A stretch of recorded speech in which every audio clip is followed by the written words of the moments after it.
Great Power, Chapter 5, Tricked. Piper knew they couldn't sneak in. Well, at least not all of them. Besides, Loki would be expecting a direct assault. So they were going to give him exactly what he was looking for. Piper adjusted the cuffs around her wrists and smiled as White Tiger loaded onto the ship, her shiny new bow in her hands. Nova caught her hand as she stepped towards the ship. "Are you sure about this?" Piper nodded. "I'm sure." Nova nodded, her hand still in his. "Be careful, Webs." She smiled at him under her mask before pulling away and hopping onto the ship. She placed a hand on the rudder and smiled. Everybody knows what they're doing, right? They all nodded. She smiled and nodded to herself. All right, let's do this. Piper pressed down on the controls of the small skiff and it lifted into the air and soared away into the pre-dawn light. Nova stared after them for a moment. Iron Fist laid a hand on his shoulder. "The spider is far more intelligent than she lets people think. She will be fine." Luke nodded. "Nova's tough as nails. They make a good team." Nova nodded, eyes still on the cloud line the skiff had disappeared into. Thor the Frog hopped onto his shoulder. "Verily, my niece is a force to be reckoned with." Danny nodded and caught Thor as he hopped off Nova's shoulder. Luke made to follow Danny out of the clearing when he realized Nova wasn't following them. He was still standing, staring into the sky. Luke laughed to himself as the boy had it bad. He wasn't sure Nova even knew how bad, but they needed to move, so he grabbed Nova by the shoulder and steered him away from the clearing. He didn't protest, but he did glance over his shoulder a few times. Loki was ecstatic. In moments, the frost giants would break into Odin's sleeping chambers and he could take the throne. Nothing would stop him now. Then a rumbling shook the room, and he glanced up only to be forced to dive to the side as a skiff burst into the room, careening into his throne, bowling over 5 of his frost giants. 2 figures leapt from the skiff moments before it hit and burst into flames. They landed and each lunged at a frost giant that had been missed by the skiff. The flames behind them revealed them both to be female. Loki snarled. "It seems my brother is more of a coward than I thought, sending children to die in his stead. Kill them!" The frost giants shot blasts of ice at both of them, and Piper dodged in front of Ava, hands held up in front of her. The cuffs she was wearing around her wrists, gold with intricately carved runes, lit up with a bright white light as the ice disintegrated on contact. The giants roared and advanced, clubs in their hands. Ava popped up from behind Piper and fired her bow, striking the first giant between the eyes. Using Piper as a springboard, she leapt into the air and fired at the second advancing giant. Loki snarled and leveled his hand at the girl in the red and blue costume.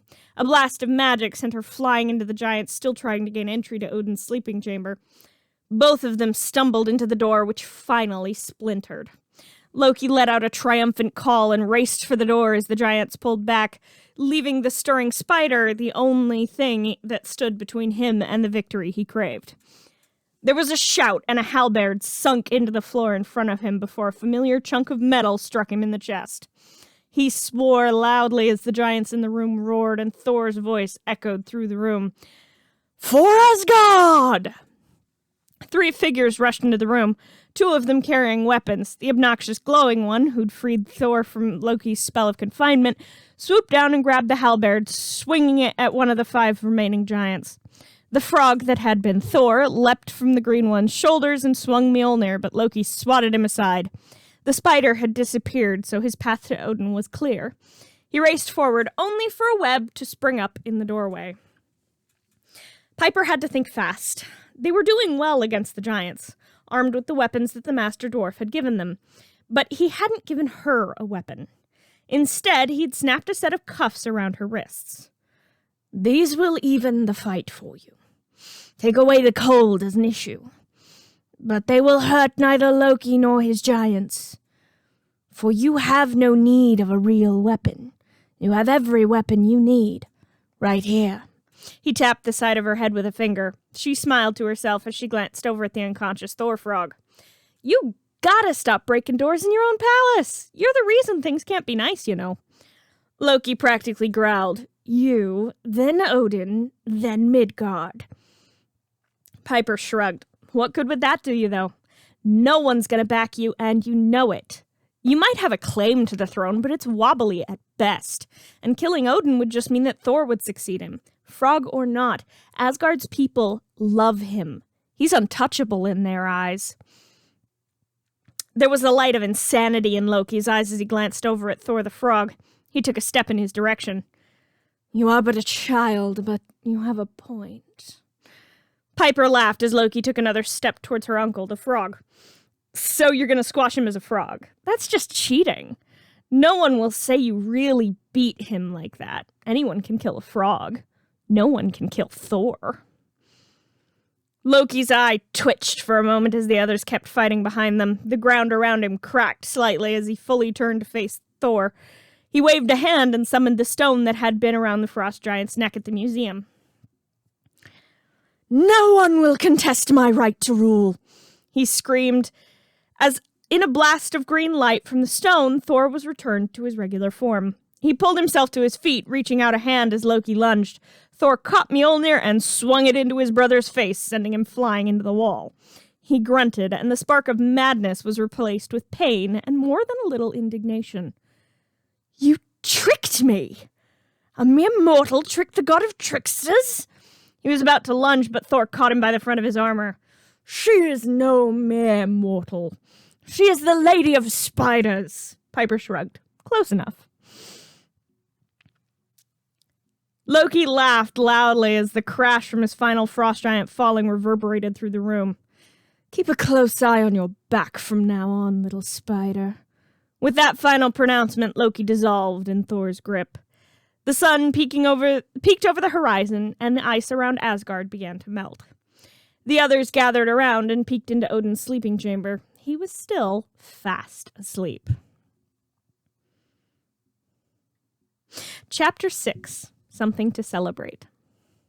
Piper whooped with the others as the sun began to rise, cracking the ice around Asgard. Thor pulled her and Nova into a hug and steered them out onto the balcony to watch the spell on Asgard break. He smiled as the ice around Lady Sif and the Warriors 3 cracked and split. They shook themselves and glanced around, weapons held at the ready, confused looks on their faces. They grinned wide and shouted with joy as they spotted Thor. There was riotous cheering from all over the city as Sif and the Warriors 3 raced into the palace. Thor strode into the throne room with the teens in tow. As the mightiest warriors of Asgard bowed to him, Sif spoke as they rose. Thor, it is a glorious day. You have defeated your brother yet again and saved all of Asgard. Thor shook his head, his hands still on Nova and Spidey's shoulders. Nay, my friends, I would never have prevailed if it were not for these warriors of Midgard. He introduced them each in turn with as much gusto as the last. When he was finished, the warriors of Asgard bowed to them. We must celebrate! Volstagg bellowed. Before the teens could protest, they were being swept off to prepare for an impromptu feast. Thor and Fandral took Luke, Danny, and Sam, while Lady Sif steered the girls into her rooms. Piper shrugged.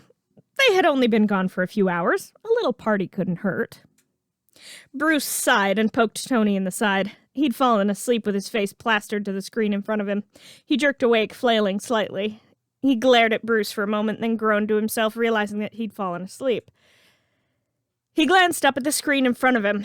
It displayed a blank world map. He sighed. No luck, huh? Tony shook his head. Not yet. Bruce nodded, rubbing a hand through his hair. Yeah, same as S.H.I.E.L.D. Tony sighed and smacked his head against the screen in front of him. He ran his hands through his hair. There has to be a way to get her back. Bruce nodded. It had been 3 days since Thor, Piper, and 4 of her classmates had disappeared, seemingly traveling to Asgard, though whether under their own power or not was still being debated. There had been no sign of them since, and S.H.I.E.L.D. had their hands full at the moment. The media was having a field day. 3 days ago, shortly after the small group of teens had disappeared, several villains had started showing up webbed to the sides of buildings with severe injuries. By all appearances, Spider-Girl had gone off the deep end. But Tony didn't really care about that. He cared about his daughter, and he wasn't the only one. Harry Osborn was sponsoring a separate search for the missing teens, along with a small memorial that had gone up at Midtown High the day after the teens had disappeared. Tony had seen the Osborn brat, as he was fond of calling him, briefly when the Avengers had gone to the high school to talk to the witnesses again yesterday. He'd looked like shit, almost as bad as Tony himself, with deep bags under his eyes and a haunted look in them. He almost felt bad for the kid, but he had bigger worries right now. He turned back to Bruce. How's S.H.I.E.L.D. trying to find them? Bruce leaned forward. They've got Jane Foster and Eric Selvig on retainer after what happened in Greenwich. They're trying to locate any active portals between worlds, but no luck so far. All the ones Jane used before closed off after the convergence ended. They're also trying to do the DNA tracking scan you're using, but they have all of the teens' DNA. Tony's eyebrow quirked up.